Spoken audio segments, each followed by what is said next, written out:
Как совмещать госслужбу с ведением личного хозяйства, усвоил герой нашего сюжета Хусен Гагиев. На небольшом приусадебном участке в 4 сотки у него целый фруктовый сад с разнообразными деревьями и овощевыми культурами. Тыква, кабачки, фасоль и даже бахчевые культуры цветут. Особое место в этом огороде занимают ягоды. Крыжовник, рябина, есть даже белая малина и тайбери. Гибрид ежевики и малины. Это шотландцы вывели в свое время. У нас все проживается. Это вот яркий пример, что такие ягоды, они у нас могут не просто расти. Вот посмотрите, они большие, мы делаем из них постоянно варенье вкусное.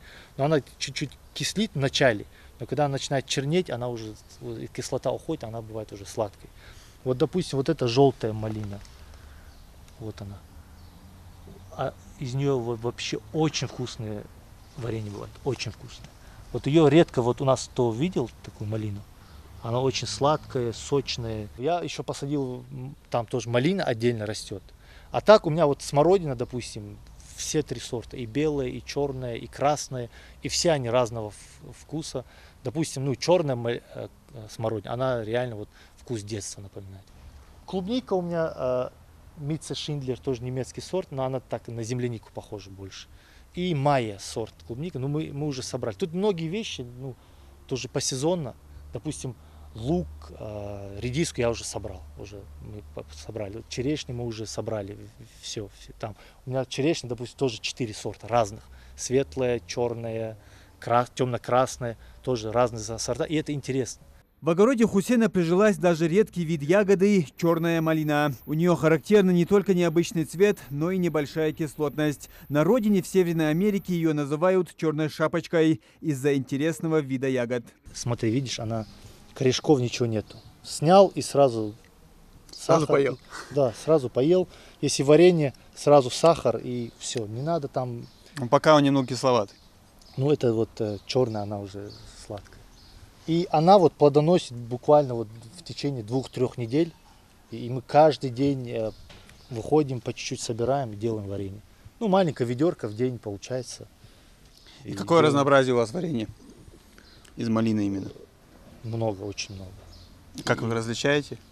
Ну, подписываете, бывает и на крышке прям подписываем. Смородина черная, смородина красная.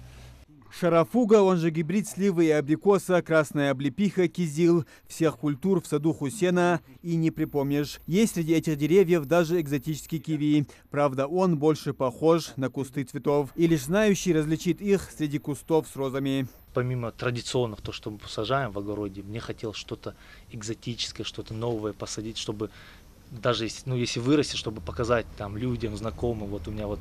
И честно, многие вещи у меня прижились и хорошо растут. Ну, киви пока как бы кусты есть, но пока плодов еще нет, но я надеюсь, в будущем будет.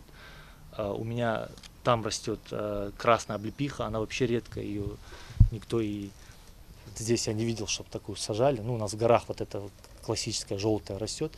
Она красная, канадский сорт это. И я уже несколько лет, где-то ближе к осени, собираем и делаем варенье. Вот миндаль я посадил тоже.